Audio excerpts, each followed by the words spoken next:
Hello and welcome. It's Frances here. Thank you for coming back to my channel. If this is your first time here, I bid thee welcome. I just want to talk a little bit about moon names and their usage, especially in relation to the Southern Hemisphere. And I do apologize for the mess that my library has gotten into. I'll tidy it up one day. And that's besides the point. So I'm just going to share my screen so you know a little bit more of what I'm talking about. And this is from a presentation I did earlier in the year for Witchcraft, talking about the Southern Hemisphere. So what sort of inspired this, hopefully a little video, is that someone recently posted their spell working in relation to, quote, the pink Libra full moon. And that may not have been too bad if they were in a Northern Hemispheric site, but they were actually in a Southern Hemispheric witch site. So I thought I'll just put this together and hopefully it might encourage people to look a little bit more closely as to the material that you are gleaming off the internet, especially if you live in the Southern Hemisphere. Firstly, I don't know where this whole concept, which is very popular these days, of calling full moons specific names actually originated from. Outside, terms such as the April full moon or the Libra moon. Now we've got all these other names like the pink moon, and you can see in this picture there's a whole range of names. Some stories say that these are based from indigenous peoples, which is incorrect, or trappers, American trappers. I do know that Celtic peoples, or some Celtic peoples, did have names. I know Chinese have names, but what they're actually referring to is the lunar cycle. So from the first sliver of the new moon all the way through to the last sliver of the waning moon, just before the dark moon, that was the lunar cycle. So if we're talking about the pink moon, that whole cycle was the pink moon, not just the full moon. Though having said that, the idea of calling full moons specific names does sort of appeal to me. I'm not that sort of out of date. But when we're calling something the pink moon, especially if it's from a post like this, which is just found on the internet, it is important to understand where these names are coming from. Even just looking at this list here, we don't have wolves in Australia. We don't have sturgeons. In June is the middle of winter, so it's hardly strawberry moon. We definitely don't have beavers. December's not the long nights. So you can see that already, this being the Northern Hemisphere, moon names, allegedly, they don't reflect the land that resides south of the equator, let alone Australia. So this pink moon, where did that come from? According to Google, led me to a page, CNN, which led me to extract from the old Farmer's Almanac, where they talked about around this time of the year, April, because it's spring coming into summer in North America in particular, there is a pink flower called the phlox, and it's a wildflower and it's in bloom, especially in, I think it's northeastern states. So not even right across all of America. They just said the northeast of America. So whether that meant Canada as well, or Mexico, or probably just the US, I don't know. But they're talking about this pink flower. So this is why it's called the pink moon. We don't have that flower here in Australia. I've never seen it in New Zealand, especially in April. I don't know about South America or South Africa. So we do have red moons. We are having a red full moon next month, but that is because of the eclipse and how the sun shining basically onto the earth, blocking the sunlight, and just a little bit of the particles are coming through. hitting the full moon, and it's going to appear red. So we do have red moons, we do have blue moons, and that is often when, depending on what's in our atmosphere as well. And I actually talk about this in my forthcoming book, which is about the moon, which will probably be released later this year or early next year. So pink full moon in April in the Southern Hemisphere in Australia is completely out of place. And I think one of the reasons I'm jumping on this is because it's hard enough, I feel, in the Southern Hemisphere, especially in Australia, because we're such a big country and so unique, when it comes to our craft, to actually relate things to our land, because a lot of our backstories, our folk stories, a lot of the customs that have built up or form the foundation of the craft are actually based in the Northern Hemisphere and don't always transpose here into the Southern Hemisphere. Even if we look at this map here, with this list of names, where are we? So probably the equivalent would be, what would we be looking at? Hunter's moon. And I know many years ago May was duck shooting season, but in this day and age I think this sort of hunting is not all that popular, especially in Australia and New Zealand. New Zealand's a little bit different because there are hunters that go through the forest areas there, especially after feral pigs and boars, but that's another story altogether. So here's another list of other full moon names. And again, if we're looking at April, egg moon, that may have something to do with Easter, though Easter can appear in March. It may have something to do with birds nesting. Again, because this is spring moving into summer in the Northern Hemisphere. Here in the Southern Hemisphere, we're moving into winter. So again, harvest moon, hunter's moon.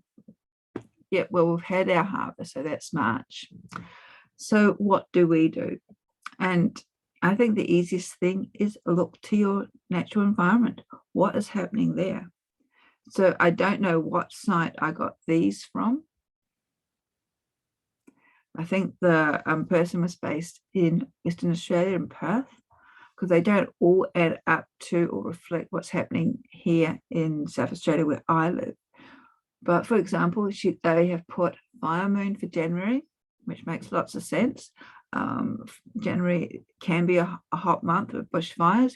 Here in South Australia, oops, just go back. It's usually February, which is our fire season, though every year these days seems to be a little bit different due to climate change or global warming or just life. Another thing, they do have hunter moon here, storm moon for July, and with it being that sort of in-between stage of winter, the grass of winter not letting go, and the incoming spring. Yes, it can be very stormy. It's a very turbulent time.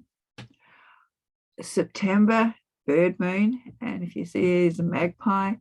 And for those of us who live in Adelaide, yes, September is the time, especially in certain suburbs like North Adelaide, where the magpies and the shrieking pikes actually do attack or swoop on passers-by and cyclists, because it's their breeding season.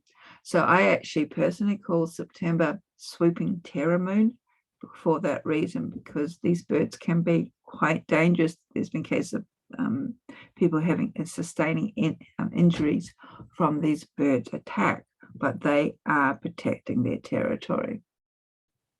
And they've also got snake, flower, and frog moon. Flower moon, yes. Again, local suburbs here, especially in older parts of Adelaide, the streets are lined with jacaranda trees. And in November, these jacarandas burst into a beautiful sort of lilac colour for their flowers, which then drops as they make way for the leaves. Now, while the jacaranda is not native to Australia, I think it's actually from South Africa, these trees do put on quite a spectacular display in some of these suburbs. So I do call my November moon Jacaranda moon. So where did all these names come from? As I said, the rumors, or what we have been led to believe, is that they were indigenous names from the native peoples. And it's like, no, because as I said, the native peoples, indigenous peoples, had the whole lunar cycle, and that depended on their country or their tribe or where they were based. So according to even the Old Farmer's Almanac, the pink moon, these flowers resonated in northeastern America. Maybe tribes or hunters or colonialists in Western or Southern America had different names for the moons. And this is what I think, if we're going to call moons names, look to our environment. It helps also earth, our craft, into our land, makes us sort of have that deeper connection to our environment, which is something that I feel modern witchcraft is desperately lacking, as people tend to be focusing more on just one minute aspect, and that's the spellcrafting, as to connecting to their local environment. Another option that some people have suggested is, what did the Aboriginal people, what did they have any moon names? No, not as far as I'm aware of.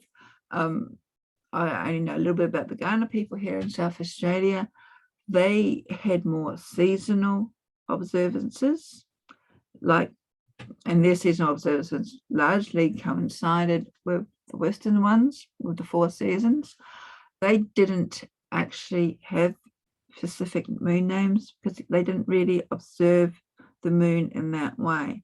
They were more in relation to what was happening on the land. Was it time to go hunting? Was it time to move from the coast inland? They looked at the stars and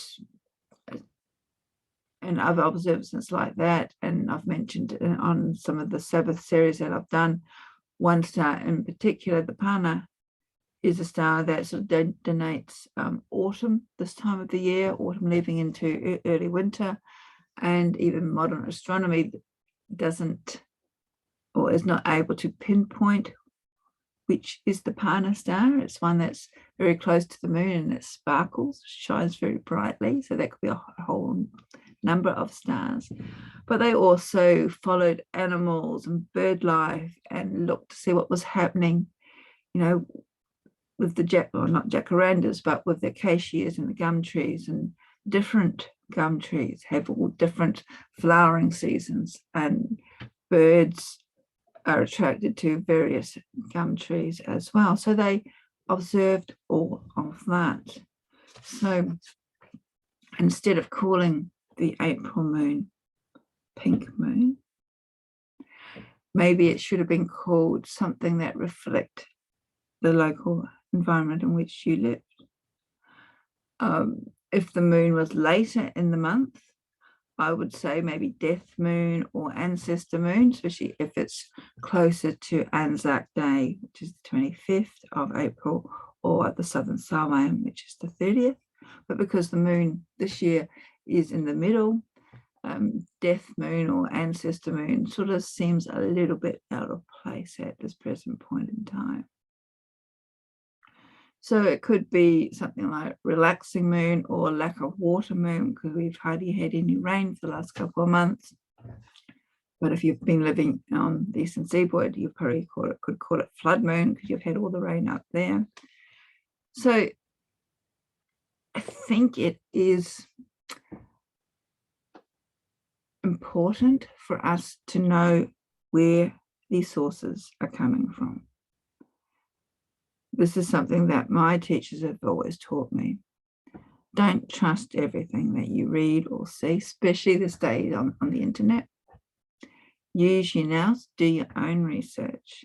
And when you do that, you'll find too that, especially here in Australia, the Aboriginal peoples actually referred to the moon as male. Well, the Ghana people did, certainly. They called him Karuri, or Karura, and the sun was Tendo, and the sun was female. So that's just putting a little spanner on the works, especially if the whole moon connects with the maiden mother crone and the sun is the god. The Aboriginal peoples here had it the other way around, which apparently isn't all that uncommon.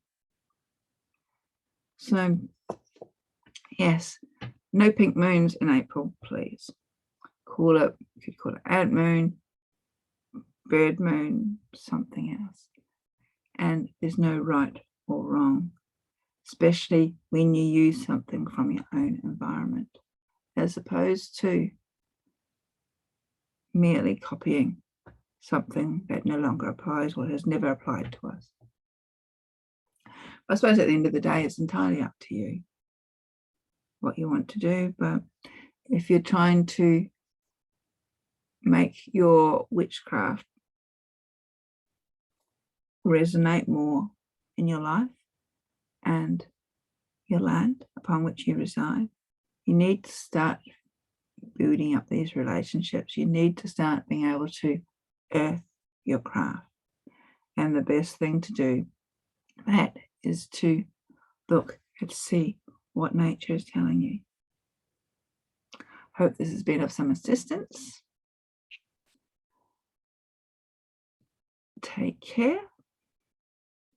Blessings.